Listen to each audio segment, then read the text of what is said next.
Welcome students, class 10th chapter 2 आय व्यय और बचत डाकखाना और बैंकों के माध्यम से।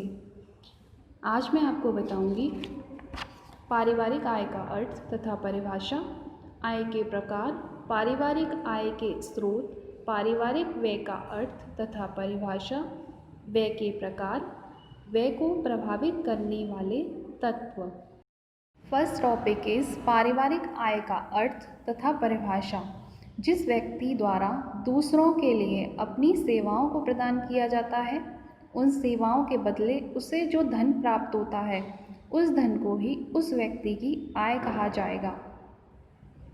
पारिवारिक आय की परिभाषा प्रोफेसर ग्रास तथा क्रेंडिल के अनुसार पारिवारिक आय मुद्रा, वस्तुओं, सेवाओं तथा संतोष का वह प्रवाह है जो परिवार के अधिकार में उसकी आवश्यकताओं और इच्छाओं को पूर्ण करने तथा उत्तरदायित्वों के निर्वाह हेतु आता है।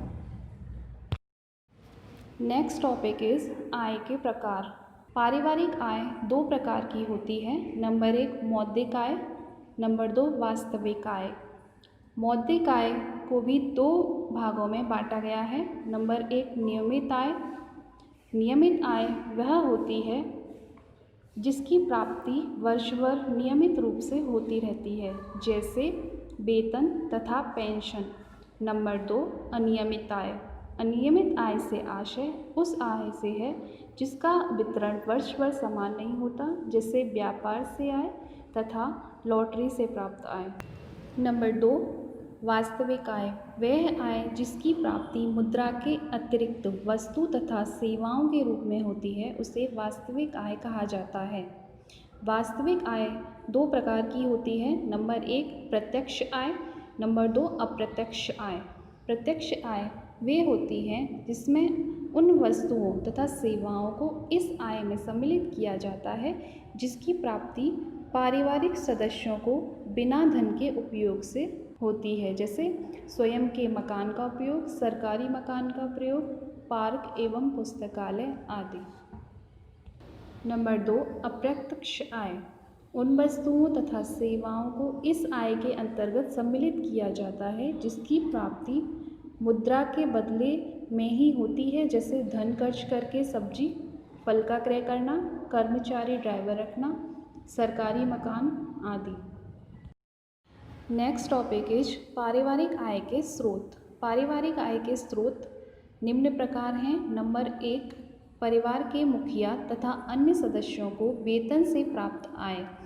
परिवार की आय का प्रमुख स्रोत वेतन है। जो कर्मचारी सरकारी तथा गैर सरकारी संस्थाओं में कार्यरत होते हैं, उन्हें कार्य के बदले वेतन की प्राप्ति होती है। नंबर 2 मजदूरी से प्राप्त आय। जिन परिवारों के व्यक्ति श्रमिक के रूप में कार्यरत होते हैं, उसके बदले उन्हें दैनिक मजदूरी की प्राप्ति होती है। नंबर 3 उपहार के रूप में प्राप्त आय। आय का प्रमुख साधन परिवार को समय समय पर जन्मदिन, विवाह तथा उत्सवों पर अपने संबंधियों व मित्रों से प्राप्त होने वाली धनराशि भी है। नंबर 4 ब्याज से प्राप्त। बैंक तथा डाकखानों में परिवार की बची हुई धनराशि को जमा करने पर जो ब्याज प्राप्त होता है, वह भी आय वृद्धि का एक साधन होता है। नंबर 5 पेंशन से प्राप्त आय। जब नौकरी करने वाले व्यक्ति का रिटायरमेंट हो जाता है, तो उन्हें सरकार द्वारा पेंशन के रूप में कुछ धनराशि आजीवन प्रतिमाह प्रदान की जाती है, उसे पेंशन कहा जाता है।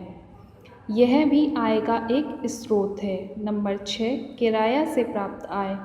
आय का प्रमुख साधन घर तथा दुकानों से प्राप्त होने वाले किराए की धनराशि भी होती है। नंबर 7 लॉटरी से प्राप्त आय। लॉटरी से आय अचानक होती है। यह आय अत्यंत ही अनिश्चित होती है। नंबर 8 रॉयल्टी से प्राप्त आय। प्रकाशक द्वारा पुस्तकें लिखने पर रॉयल्टी के रूप में प्रतिवर्ष कुछ न कुछ धनराशि लेखक को प्राप्त होती है। इसको भी परिवार की आय में सम्मिलित किया जाता है। नंबर 9 पैतृक संपत्ति। जो संपत्ति उत्तराधिकार के रूप में प्राप्त होती है, उसे पैतृक संपत्ति कहते हैं। यह अचानक तथा अनिश्चित होती है, लेकिन यह भी एक आय का साधन है।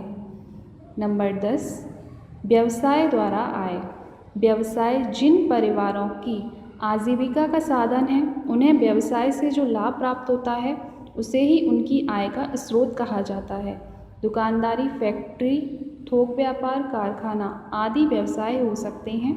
वकील, चिकित्सक, लेखक तथा ड्राफ्टमैन की आय का स्रोत उनका पारिश्रमिक है।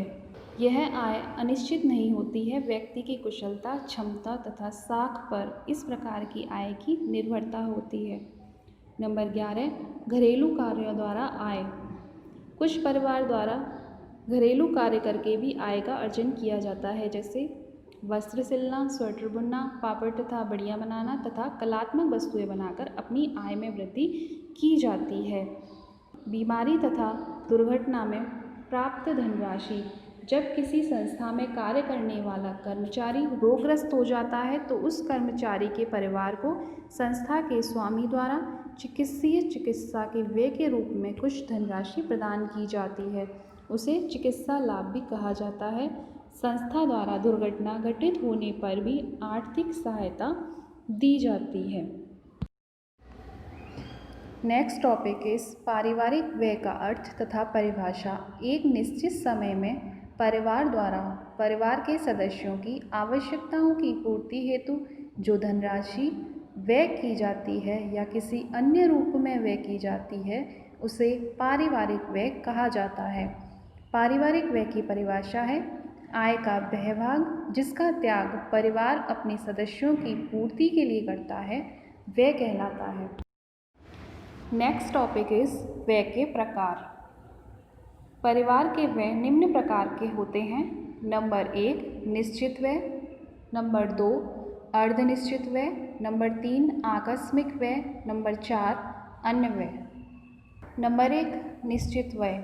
कुछ पारिवारिक खर्च ऐसे होते हैं कि यदि व्यक्ति चाहे तब भी उन्हें कम नहीं कर सकता। ऐसे खर्च निश्चित खर्च कहलाते हैं, जैसे भोजन, आवास का किराया, बीमा शुल्क तथा बच्चों की फीस आदि। नंबर 2, अर्धनिश्चित व्यय।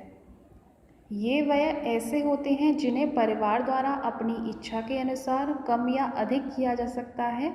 इसके अंतर्गत उत्सवों पर होने वाला व्यय, वस्त्रों पर होने वाला व्यय, अतिथि सत्कार पर किया गया व्यय आदि सम्मिलित होते हैं। नंबर 3, आकस्मिक व्यय।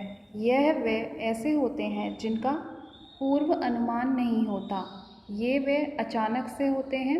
इन व्यय को आकस्मिक तौर पर ही करना पड़ जाता है, जैसे परिवार के किसी सदस्य का रोगग्रस्त हो जाना या दुर्घटना हो जाना या मकान की मरम्मत होना। नंबर 4 है अन्य व्यय। इसमें शैक्षिक तथा सांस्कृतिक कार्यों, मनोरंजन तथा विलासिता की वस्तुओं पर किया गया व्यय सम्मिलित किया जाता है। धन की कमी हो जाने पर इस व्यय को समाप्त भी कर सकते हैं। नेक्स्ट टॉपिक इज व्यय को प्रभावित करने वाले तत्व। सामान्य रूप से व्यय पर निम्न तत्वों का प्रभाव पड़ता है। नंबर 1, परिवार की आय। व्यय पर परिवार की आय का भी प्रभाव पड़ता है। अगर परिवार की आय में वृद्धि होती है तो उसके साथ साथ पारिवारिक व्यय भी बढ़ जाते हैं। अगर यदि परिवार की आय कम है तो उसके अनुसार व्यय भी कम हो जाते हैं। नंबर 2, परिवार के रहन सहन का स्तर। परिवार के सामाजिक स्तर तथा प्रतिष्ठा के अनुसार प्रत्येक परिवार का रहन सहन होता है। अगर परिवार का रहन सहन उच्च स्तर का है तो व्यय भी उच्च स्तर का ही होगा। लेकिन अगर किसी व्यक्ति का परिवार निम्न स्तर का है तो खर्च भी निम्न स्तर का ही होगा। नंबर 3, निवास। परिवार के निवास स्थान का भी परिवार के व्यय पर प्रभाव पड़ता है। अगर जो परिवार ग्रामीण क्षेत्रों में निवास करते हैं वह व्यय कम करते हैं तथा जो व्यक्ति नगरों तथा महानगरों में निवास करते हैं उन्हें अधिक व्यय करना पड़ता है। नंबर 4, परिवार का स्वरूप या आकार। परिवार का स्वरूप अगर बड़ा होगा तो व्यय भी अधिक होगा। अगर परिवार का स्वरूप छोटा है तो व्यय भी कम होगा। नंबर 5, पारिवारिक व्यवसाय। व्यय का निर्धारण पारिवारिक सदस्यों का व्यवसाय भी करता है कि हमारा व्यवसाय किस प्रकार का है।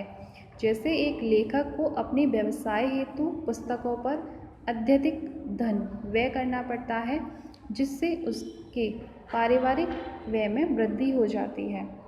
नंबर 6, सामाजिक तथा धार्मिक प्रथाएं। परिवार के व्यय पर सामाजिक तथा धार्मिक प्रथाओं का भी प्रभाव पड़ता है। अनावश्यक रूप में रूढ़िवादी परिवारों में अधिक व्यय होता है। इस प्रकार की मान्यता वाले परिवार सामाजिक त्योहारों पर आदि पर कुछ न कुछ व्यय करते ही रहते हैं। नंबर 7, मितव्ययिता। गृहिणी की कुशलता तथा दूरदर्शिता व्यय को प्रभावित करने वाले समस्त तत्वों से अधिक महत्वपूर्ण है, जिसके कारण वह पारिवारिक आय का विवेकपूर्ण व्यय करना सीखती है, अतः पारिवारिक व्यय के मितव्ययिता की आदत से सीमित रखा जा सकता है। नेक्स्ट टॉपिक इज आय व्यय में संतुलन स्थापित करना। यदि आय तथा व्यय असंतुलित हो जाए तो गृह अर्थव्यवस्था बिगड़ जाया करती है। हमारी इच्छाएं तथा आवश्यकताएं असीमित होती हैं। कुशल गृहिणी का यह कर्तव्य होता है कि प्राथमिकता के आधार पर इन असीमित आवश्यकताओं की पूर्ति करे। निम्न प्रकार से आय तथा व्यय में संतुलन रखा जा सकता है। नंबर 1, निर्धारित आय को व्यय के बराबर लाने का विकल्प खोजना। निर्धारित आय को व्यय के समान लाने के लिए कुछ व्यक्तियों द्वारा अपनी आय को बढ़ाने हेतु कुछ अन्य विकल्पों की खोज की जाती है, जिससे उनकी आय में वृद्धि हो जाए तथा उनके द्वारा सरलता से अपनी आवश्यकताओं की पूर्ति की जा सके।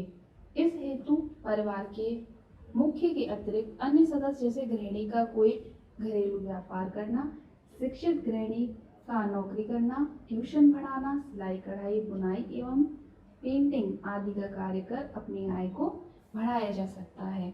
नंबर 2, व्यय में कटौती करके संतुलन लाना।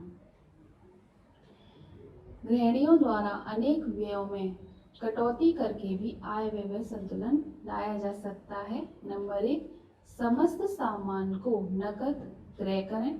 नंबर 2, केवल आवश्यक वस्तुओं को ही क्रय करें। नंबर 3, धन उधार लेने की आदत न बनाएं तथा न ही ब्याज पर कर्ज लें। मौसम के अनुसार सामान एकत्रित किया जाए, चूंकि फसल पर सामान सस्ता मिल जाए।